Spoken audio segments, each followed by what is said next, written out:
big flex pick. You can't assume that it will be played into the top lane, but very versatile in where it can go.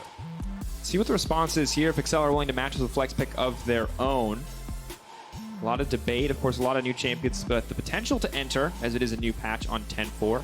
I personally love Gnar, would be surprised to see him, and it looks like Aphelios will remain the high priority pick for the side of XL. Makes a lot of sense, despite the most recent nerfs, he is still incredibly powerful. All right, my pitch for XL would be draft a comp that just plays around bot side of the map. I think Patrik has honestly been smurfing this split. This guy has been really standout, and okay, okay. Oh, no. They're going to follow him. Expect or Mickey, they're following the Sett with the Renekton. Oh, no. You don't even know if the Sett is top lane. Like, he could still be support. This could be Kalista, Sett, bot lane. I mean, Vedius, that sounds like the greatest thing you could possibly say to me. So while the draft may not be great for one side or the other, I'm ready to see it. So Mad Lions are going to stick with what they ran against G2, Kalista Taric. Very potent 2 versus 2. Turns out, it's exceptionally strong in the late game team fights, which should come as no surprise to anyone. When it was brought out against G2, they themselves said we weren't expecting how good it actually was at mitigating a lot of what we wanted to do. And you have to bear in mind, champions like Renekton want to run at you. They want to try and close the gap. What's Kalista really good at? Kiting back. Then the moment he gets on top of you, Taric ultimate comes down, and already this early priority on the Renekton could prove difficult to play up against this Mad Lions comp. Kalista is absolutely the queen of kiting. We'll see the Bloodthirster, the Blade of the Rune King, the Runeans. You cannot get on top of this champ, which does up the burden of execution on the side of XL, but I like that we're seeing the Thresh picked up. Give a little bit more safety to a pick like the Aphelios up against a champion like Sett. Pull him back with that Lantern. Deny some of those engages. But it also gives you setup in the bot side of the map, which I would very much like to see from XL. Play through your strong side, which should be Patrik and Torre. This 2v2 is very strong. Their laning phase is typically very strong, and I think a lot of it comes from how Patrik has been playing and managing his weight. So with a Thresh, you have the Lantern to pull in your jungler, and you have the hook and flay to actually set up those ganks. I think that XL could be thinking about a Gragas right now. Good scaling, breaks apart the Taric as well, and I think that Mad Lions, given that they do have another ban, should consider taking it off the board. And I love that Mad Lions ban Elise here, because it denies some of that setup bot lane, and it also denies the Elise Renekton combo that we talk so much about anytime we see these champions, because when you have an Aphelios who can point and click into CC, the targeted follow-up is so easy to pull off. But XL, they banned Gragas? It's a bit interesting to me.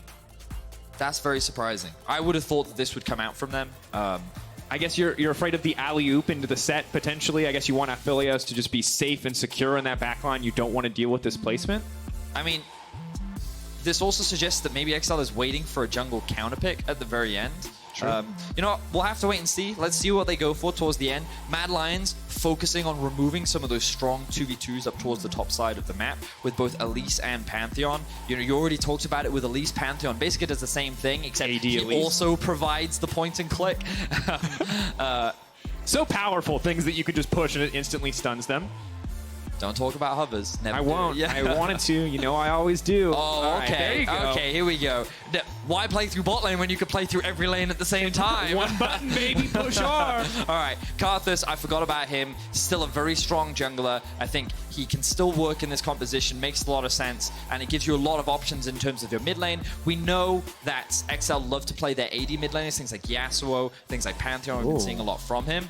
And the Olaf response from Mad Lions. These guys are doubling down when it comes to early game aggression. Absolutely. They're going to need to get a lot done here if they want to come out on top. Follow-up will now be the Zoe for Humanoid. I generally like this pick in Humanoid's hands, but have to see how quickly Mad Lions can take over the early game and how XL want to try and mitigate this. It's not like they don't have a fair share of early game on their side with a pick like the Renekton, but everything else. I mean, this is the thing. This is why Renekton is like such a standout in this comp. It doesn't really fit what the rest of the comp is trying to do. Sure, he offers some teamfight value later on, but I think he's really going to struggle to play out this game later on. But aside from the Renekton, I like the Tristana. I think it's a good matchup into Humanoid. I think it offers you a huge amount of siege. I think that the Baron taking power of XL is also extremely good. And also, XL have pretty solid lanes now in terms of the early game, and they have a way to collapse on the Olaf should he try and set up early invades. And I think this was really important because when you look at Mad Lions draft, you can see that mid-jungle duo, very strong for them. Zoe and Olaf in the early game is a very scary duo to deal with, and when you're a Karthus, it's very easy to get invaded on. So you have to pick something that could mitigate Zoe's ability to gain priority very quickly. Tristana is a great answer to that. But now the question is, will Tristana be able to survive against what could be a heavy camp focus coming out from Shadow into the mid lane to try and generate prio there so they can move it into the enemy jungle and make Caedrel's life miserable? Oh, and for Caedrel, weathering that storm, surviving the early game, he has to be the source of magic damage on an otherwise entirely AD team. A big burden for XL's main carry in the jungle. All right, well, wrong league, but still, IG always good to see. Doesn't bring up old scars or wounds in any sense. Doesn't make me sad. You can't hurt me. You can't hurt me. There we go. Game start.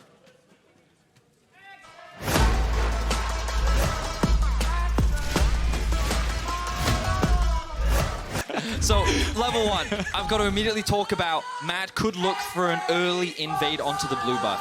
If Karthus loses his blue, his life is miserable.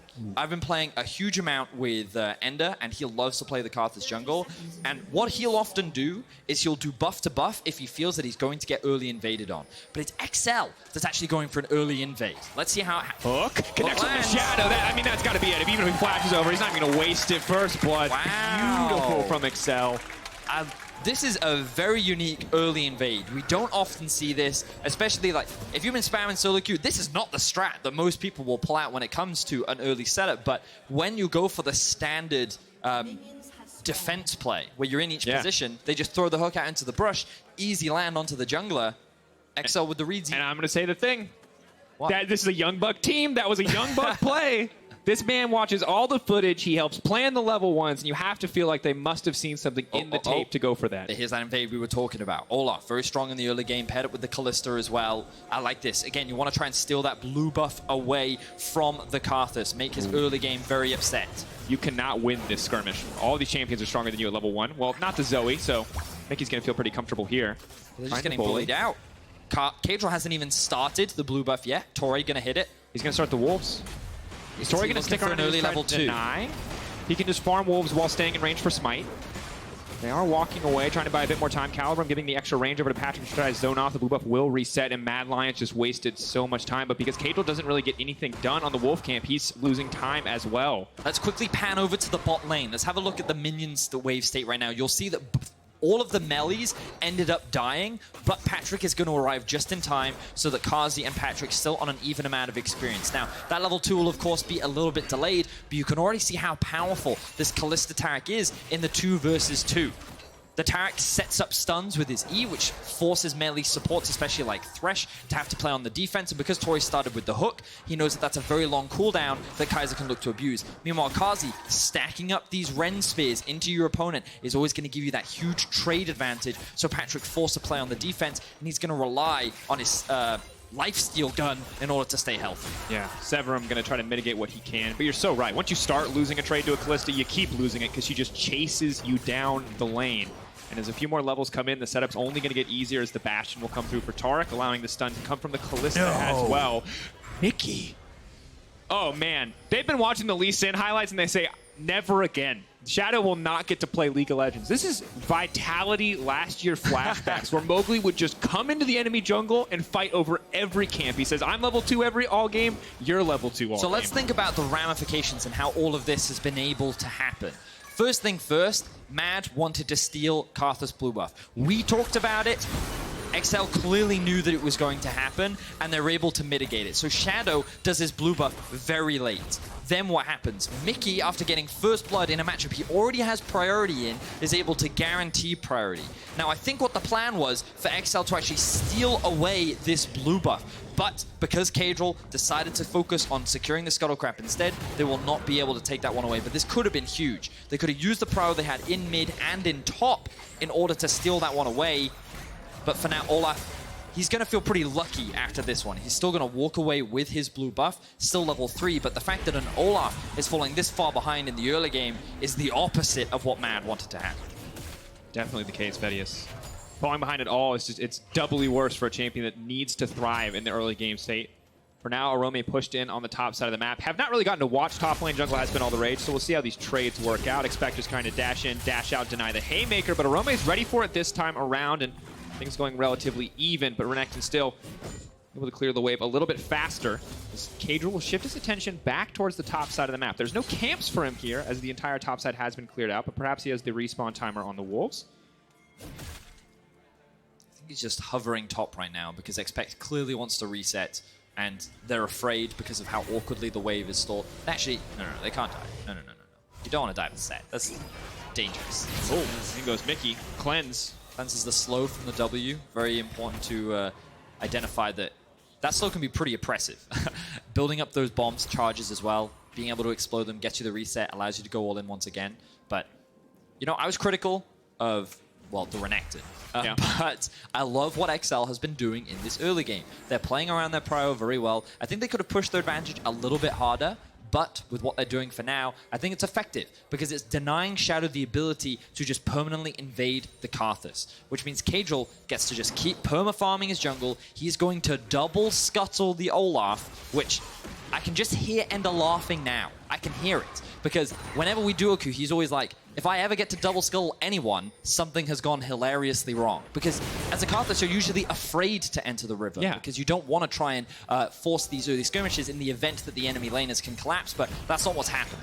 And look, the Karthus pulling ahead, excellent. You can see the setup as Torre starts the Scuttle Crab when he gets that one, but we also have to talk about Mickey. He gets that first kill, and ever since then, he's been taking over this mid lane. Every time he has push, which is pretty much all the time, he's getting something. It's the plates, it's the vision, it's denying farm from Olaf, and right now, XL are monstering this early game. Already 1.3k ahead, 1.4 as it ticks over. Gonna grab the Mountain Drake as well, and Mad are gonna have to figure out how to do something pretty quick here because they are steadily falling behind. So I keep referencing me and Ender, but it's because we play because you play a lot of League of Legends. So much Karthus. Yeah. But a fun game we like to play is at what time are you at what level, right? Okay. So we like to have fun who gets the higher level faster. That's the fun game. Yeah, but it is because Karthus gets levels so quickly, like it's ridiculous. He's a jungler, he shouldn't have that much XP. But because of how quickly he power farms and his ability to counter invade as well is just extremely strong because of how quickly he clears through jungle camp. So I'm going to be keeping an eye on Caedrel's level throughout the game. Right now he's level 5. He is about halfway to level 6, and that's where things really start to get spicy for the Karthus. And we can see here a little bit why Expect picking this top lane matchup can just opt for the stun and immediately double dash out to safety and deny Orome any follow-up. Does mean that he's able to walk away from any pressure on the top side of the map, but haven't seen it really result in too much. As Caedrel gets close to level 6. You talked about it, he's racing everybody. Now, the one thing we have to acknowledge is that Taric ultimate can, of course, mitigate the Karthus ultimate. If you mistime it, if you use your Karthus ultimate too early and you time it in line with the Taric ultimate, then obviously you're going to lose a lot of damage. So we may end up having a game of chicken later into the game when it comes to who ults first. But of course, Karthus has the advantage that he can still use his ultimate after he's dead. So that's something that Taric is going to have to try and play around. And of course, Taric with a reactionary advantage. 2.5 channel time for Taric ult, 3 second for Karthus. Is the Lantern's going to be used for the T-Bait, the flash forward for the play. Patrik now following up with the Sever and the onslaught coming in. Mickey on the backside looking for the follow. A big damage coming in from the Infernal ult, and Mickey going to try to finish him off. But Kaiser, is he going to lap straight to the bank? I don't think so. Caedrel going to grab that one. Dark Harvest. And in the draft, we talked about how XL should be trying to play through bot lane. This is not what I was expecting, but I love to see it. The XL commitment was so well done. They had prio in mid. They had the teleport available in top lane. They had that advantage over Orome, and Caedrel just hits 6. You can see Zoe stuck underneath her tower. There's nothing that she can do to answer this because she doesn't have TP herself. You can also see the vision control that XL have over the bot side of the map, and given that they also hit level 6 first, combined with the Karthus ultimate, means that yes, while it is a 5-man commitment, you put this Kalista Taric behind, you're able to secure yourself some tower plates, and overall, you're very happy in this early game. And Mickey's getting very scary very fast because he's taking tower plates left and right. He's grabbing kills, he's grabbing assists across the map. 100% kill participation thus far alongside Caedrel. Now, Mad do respond with a play of their own. As the resets come through, they do manage to grab a Herald for themselves. Perhaps more gold for Carzzy, but definitely not the early game dominance some may have expected from the Kalista on this bot side matchup. And once again, all these little advantages just making the game that much easier for XL to play out. Caedrel hitting level 7, still behind his mid laner. like it should be. But we'll see how long that lasts for. To be fair, Karthus hasn't actually had that many opportunities to steal away many of the Olaf camps, but we've seen in this early game how Mad clearly had a plan with which XL was able to respond to and turn heavily in their favor. And I think that first blood was just so important for Mickey. And this is what we talk about. Both these mid laners, very volatile in terms of their play style, but in the games where they get ahead, they pop off. And this, for Mickey, is the perfect situation to allow him to pop off. You can see with the gold highlighted, he has an 800 gold advantage over his lane counterpart, and he is utilizing it across the map. And of course, the kill participation can't be undervalued either, because Humanoid has just been on the back foot this entire laning phase, forced to kind of just respond to wherever Tristana is going to go. And Mickey there with the Demolish, just chipping away. Third tower plate's waiting for him. And Humanoid not really able to get anything done. Blade of the Rune King only going to make things go from bad to worse. As Caedrel just waits in the darkness, maybe hoping to fish for a play. That said, Humanoid and the beautiful power of Zoe does get to trade pretty aggressively. So let's have a look. Drake going to be spawning in about 35 seconds. I don't think Mad, yeah, the control ward is going to be there. They have the Rift Herald, so I think Mad's play is to trade top side for bot side. Of course, XL is going to be focusing on this Drake. They're going to have a numbers advantage in this half of the map, and Orome is just going to have to play defense. So Mad trying to get what they can back in their favor. And they should be able to secure first tower with the Herald. It's usually faster, but of course, with only 2 plates left on the bot side of the map, we'll see. Sleepy goes through, but the play still manages to connect. In goes Mickey, but will not overcommit on the play. We saw the nerf there. Patrik's ultimate, of course, the range decrease from 1600 to 1300. Wasn't able to follow that one up. But that will be the top tower going in favor of Mad, securing that first of the game. XL are going to extend their Drake lead to 2. And this is where we start talking about scaling. We start talking about what's the late game or the mid to late game transition going to look like. Right now, Mad is heavily behind on itemization. You can see Blade of the Ruin King completed for Mickey. That whole item difference over Humanoid means that he's always going to be that much stronger. XL can already start looking for fight. That Black Cleaver likely going to be done for Expect very soon. The Essence Reaver nearly finished for Patrik. Meanwhile, Mad still completing a lot of their core itemization, and because of that, they can't utilize what should have been a very powerful mid-game spike for them. Instead, they're forced to play more defensively, which will allow XL to gain a lot more control of their map and reach those bigger item spikes. And again, it's the Karthus that you're keeping your eyes on, because he's going to be one of the biggest damage dealers in this later stage, as Mad is kind of forced to itemize against the heavy AD comp that XL have actually drafted. And a small bit of kind of insult to injury is that we are now on the Cloud Rift, which means that any time that XL have a lane advantage, they can get between the lanes that much faster. So if they do opt to set up in some kind of 1-3-1, it's very easy for them to punish any mistakes in movement from the Mad Lion side. But also, Cloud ult. Oh, never mind. Expect is now going to be the one in trouble, as Mad have found the play, but Expect with a double dash out to safety. It's going to be a sleepy Renekton, but he's not going to be able to heal up too much. Flashing out to safety. Expect the Madman burning every single player's time. Karthus only coming in. Caedrel gets a kill while he's farming a camp. That's the Karthus special. He's going back in. Goes back in. This is it. And he's out. Absolutely outplayed. In the end, Expect goes down, but XL just smashed Mad Lions in that exchange. Oh my word. Mad wanted to try and punish Expect, given that he was the only one on the map right there. XL were still resetting. They were still getting into their lanes, but this is just going to be horrendous for Mad. They're going to lose top tower. They're going to lose the mid one as well. Karthus gets himself another kill, and Expect was able to kill Carzzy. Just everything is falling apart right now for Mad Lions. And that's the casual Karthus kill right there. Okay, hold on, Raptors. You just hit me for a second. I got something to do. Okay, back to killing you now. Yeah, don't mind me. Just a bit stronger. This is what you said. Like, why gank one lane when you can gank them all? And right now, all of Mad Lions is sitting in the bot lane, and he's like, great, I guess I'm ganking this lane. Expect he buys so much time because Mad mistime their CC as he's coming out of the stopwatch. But look at the heal from the Q as well, hitting 4 people as Shadow is tanking up the tower. The ultimate comes through, and then the Taric ultimate. Mad's like, okay, we have to get something. Maybe if we can chase him down. But no, the alligator turns it around, and he turns Carzzy into boots. Thought I'd try to play. Yeah, I thought it was. How was it? How would you rate my play-by-play? Normally, you make the alligator into boots. Making the ghost woman into boots. Yeah, I thought that was the play on words. I thought it was clever. It's a little too Dexter, like put the lotion on your skin for me. But you know, like, take in whatever direction. It's not a bad, not a bad I didn't think of it like that. All right. Okay. Well, It's fine. I'm gonna stop. We're gonna move on. Hey, League of Legends, 14 minutes, 30 seconds. Game is happening. 4K gold lead for XL.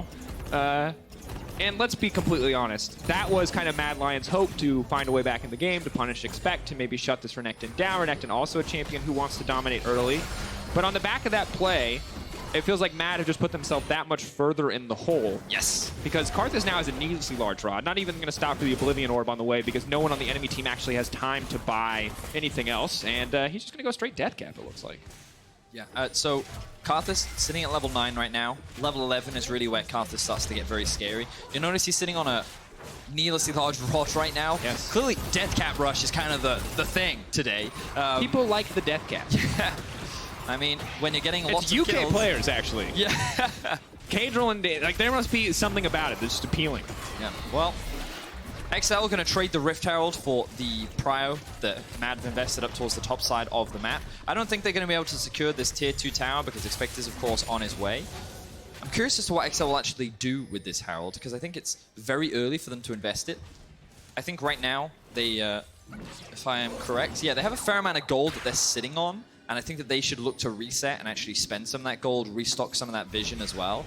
And yeah, I think this makes the most sense right now. Don't overcommit. Spend like 2k gold sitting on top of your Tristana. Definitely want to spend that money. And they've grabbed the Herald as well. So now as they reset, they can look to set up for the next play. All 3 outer towers are down. Tower plates are down, so it won't be quite as impactful as Mad's early Herald in terms of gold difference, but can still be a strong pressure point on the map. And for XL, it's a good look this game. This kind of dominance, this kind of planning in the early game because they are contesting for these spots in playoffs and they look to be the odd man out so frequently. But now taking down Mad Lions is going to be really big if they can finish the game out. Shadow now caught out. Taric ultimate, where's it going to go? But Olaf just walking face first into Tori. Tori maybe overstaying, but they kill him before the Taric ult can come down. Clean play thus far. Humanoid will find the bubble, but the jump out comes through from Tristana, and that's just going to be a quick kill pickup for the side of XL. Yeah, and initially, that looked pretty good for Mad.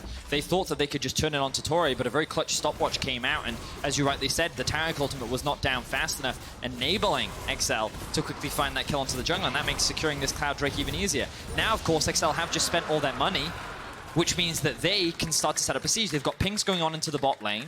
They have quite a few options to themselves. They can either look to push mid and then rotate down to bot, or they can do exactly the same thing the other way around, or they can look for more kills. The vision is there. Orome's going to try to dunk the Thresh down, pulls him back with a face breaker, will get the kill in the end, but a 1-for-1 will still favor XL as they've got pressure on the bottom side. Yeah, support for top laner, definitely a worthwhile trade for XL. Caedrel now going to be stealing away enemy jungle, and of course he still has that Rift Herald. Likely going to throw it down towards the bot side of the map, help secure that objective, but to be honest, they probably don't even need it. They can actually look at opening up the base in the bot lane. Humanoid's up top lane, so XL can really do anything that they want to do. 4 minutes and 20 seconds until the Cloud Drake will spawn, so no pressure on XL to really try to get any major objective. And of course, Tristana with a Demolish, once it's back up and available, should be able to break through that tower so quickly. For now, though, it is just the charge. They will back away, instead setting their sights in the mid lane tier 2 as the TP is coming in. It will not be canceled in the end, and Kaiser seeing an opportunity to go on Mickey. Cleanse comes out. He's going to get the rocket jump out to Ooh, safety. look at the Sett flank, though. The dunk back could be huge here. Who is he going to take? Trying to find Karthus. Not going to get anybody. Facebreaker now coming in. Orome does not have the ultimate available, but here comes a big haymaker, and that will be the shutdown. Mad trying to find a way back into the game, but Humanoid now has to try to find a way out. Expect will not commit any further. All right, so a lot of summoner spells were burnt in the top lane as Mad actually found themselves a kill in the mid. They punish XL, who don't expect the flanking TP from Orome, but they're not able to convert it into any objectives. So that was a big cooldown used from the side of Mad that honestly doesn't result in a huge amount. They do get the shutdown onto Caedrel, of course. Let's have a look back at how this one played out. So I love the fact that XL rotate from bot into mid, but of course they sacrifice Renekton. Oh, hang on, more action. Orome may try to face break here. He's going to go for the dunk down. Karthus now coming out. Big fat shield. Tries to flash to reposition the haymaker, but will not find it. Sadly, can't change the direction. But Mickey definitely taking some big risks there. Karthus all getting used for nothing in the end. Really just traded for the Sett ult as well as the flash. Not much gained there from XL, and of course a big cooldown that is not going to be available for a while. The Cloud Drake will, of course, help that. About 2.5 minutes away before that's going to be available again. Caedrel should be level 11 by that time, though. That's going to be a big boost for him. So if we're playing your favorite game, I just want to note for the record that Caedrel is still behind the solo lanes. Yeah. So I don't know if Ender just steals too much of my farm. That's kind of what I'm getting from this, because when XL, they have double AD carries, like, whose farm can Caedrel steal? But now I'm starting to think that the way in which he keeps out-leveling me is because he keeps stealing everything I need to farm instead. And I think Ender's argument would have been that Caedrel's just playing Karthus wrong. Clearly, you should be stealing all the farm from all your lanes at all times. So that's probably right. Another riveting debate for a solo queue game, most certainly.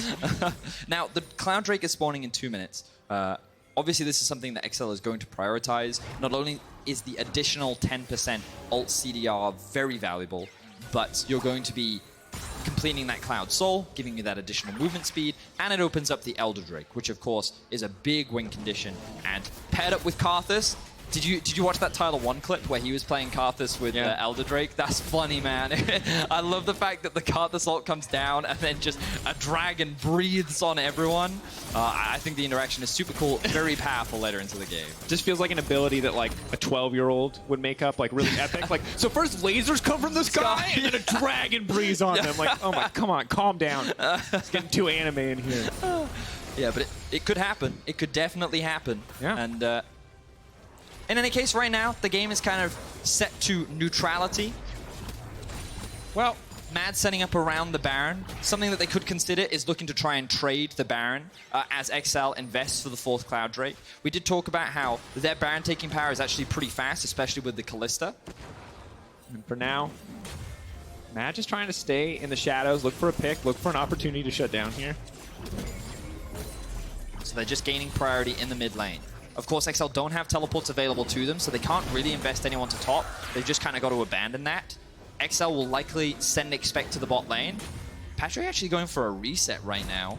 He does have 1,300 gold, so he wants to spend some of that before the fight actually happens. You can see that he has picked himself up the Infinity Edge, so that's going to be a big buy. But also note that Carzzy has 2 items available to him as well, and that's going to be very valuable in the upcoming fight. Absolutely will be. And one thing that I do love about the composition here from XL is that they do have the luxury of the Tristana ultimate to come through, which will allow you to knock back any invulnerable targets from the Taric as the channel is coming through. Maybe mitigate some of the power that Mad's composition can have. But for now, it's kind of all eyes on Mad to see exactly where things are going to happen. And for now, it's Expect looking to get picked off, but he's still in the middle of the team. He's not gone down quite yet, and he has the GA as well. Caedrel backing up, trying to buy space. It's Mickey off to the side. It's a split fight. 4 members of XL backing off, staying strong. Sleepy Tristana. Follow up, big damage onto Mickey, but the Lantern's going to take him out to safety. Mad won't get much of anything, but a good flank from Orome means a slightly positive trade. Karthus ultimate is up, but no one is low enough on the side of Mad for him to try and force that one out. But this is the best case scenario for Mad. They're able to stall things out, will deny the Cloud Soul from XL. Oh, I don't think they should try and contest this. They've got to back off. They don't have the numbers. Torre? Okay. The confidence is not there to engage on Torre. A good sidestep from Shadow. Most certainly would have been his life. The ultimate is already down. So good play for Mad. Staying in the game for now. Still at a 4K deficit, but denying the Cloud Soul. And so the game is kind of... I wasn't really expecting things to pan out like that. No, I thought that a lot more kills would happen and it was going to end in much more disaster for Mad. Okay. Okay. This is dangerous. Okay, good. I prefer this option from XL. Not the this one they're going to do. Okay, well, so they have Karthus, they have the Chakra. Yeah, I mean, it's very fast. It is fast. I've definitely acknowledged that, but it's risky. Of course, they do have full vision control. All right, so it's so fast, in fact, that Mad don't even have time to respond. So I've got to eat my own words here. And he dies. Just like that, Kaiser, the only man who knew what was happening, gets punished for going to check. So I wonder if Mad just spent too long before they reset. Because we could see that Humanoid was actually just basing in the mid lane as XL actually started that one off. And I wonder if XL recognized that they had this window to rush this down. Because Mad, it felt like that they had no idea that this was going on. And now is the point where I think we start to say that XL should, at this point, be able to close out the game, because it is a 7K gold difference. They're at Cloud Point. Cloud Force going to spawn a minute and a half after the Baron buff falls away. And additionally, their siege is pretty fantastic, with Karthus in the Wall of Pain to zone away, the Lantern to keep people safe, and double 80 carries.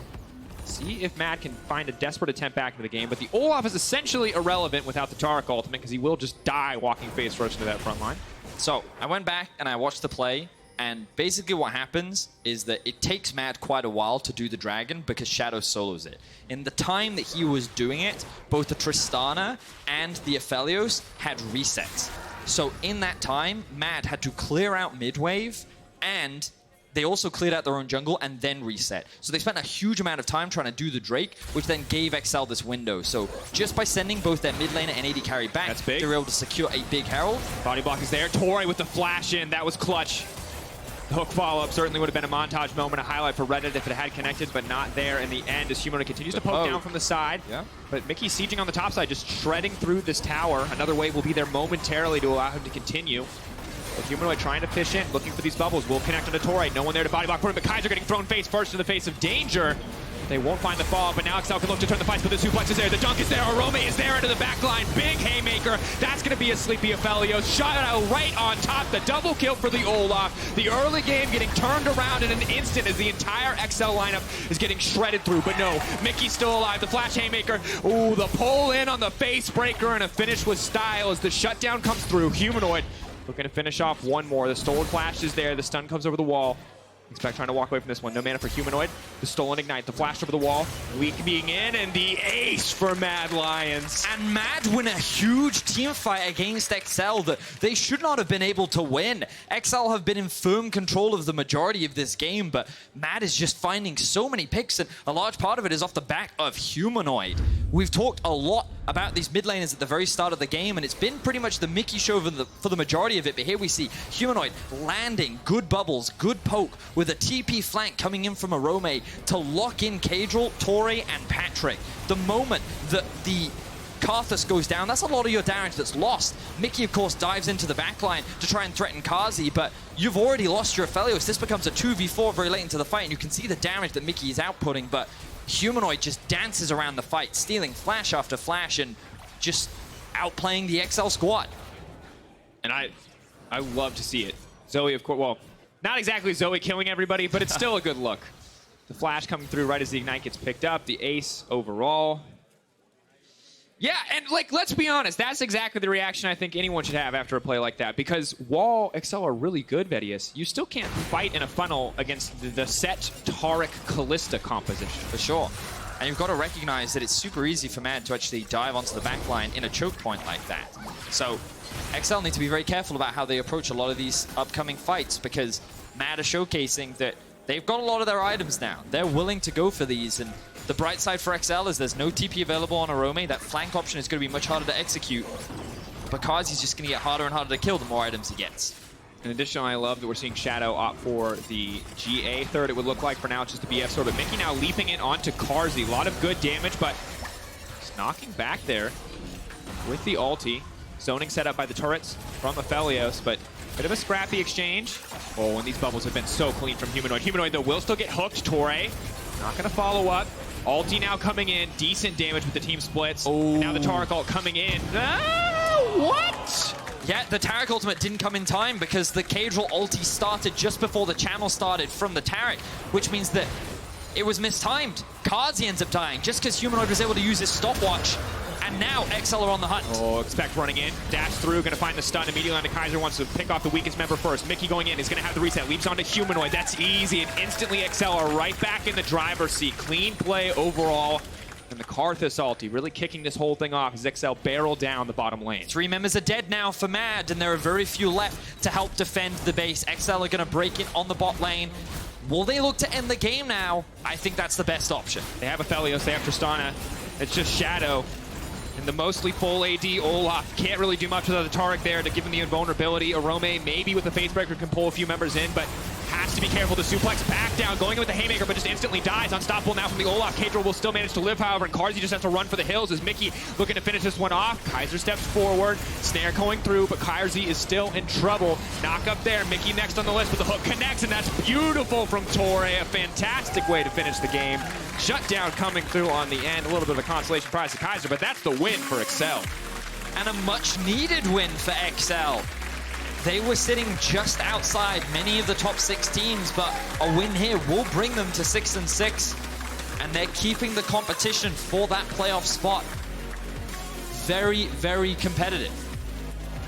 And that level 1 pulling that all the way through, that's the thing that you love to see, because often teams will get that strong start and then they'll throw it all away, and it looked like XL might have done that in the jungle, in that choke point. But they stay composed, they keep it together when they're under pressure, and they're able to find it in the end. And Vedius, you're rechecking this replay, and that is just an absolute heartbreaker. It was like 0.2 seconds off the Taric ultimate coming in. And the thing is, you can do it on reaction. So it was just either the ult coming off cooldown at the wrong time or just wrongly timed button push, mechanical misplay, and that has to be so infuriating. Yeah, for sure. Because the moment Carzzy drops, that's it. XL can just keep steamrolling the rest of the fight. So many summoners were also unavailable for Mad because of the last fight that happened not too long ago.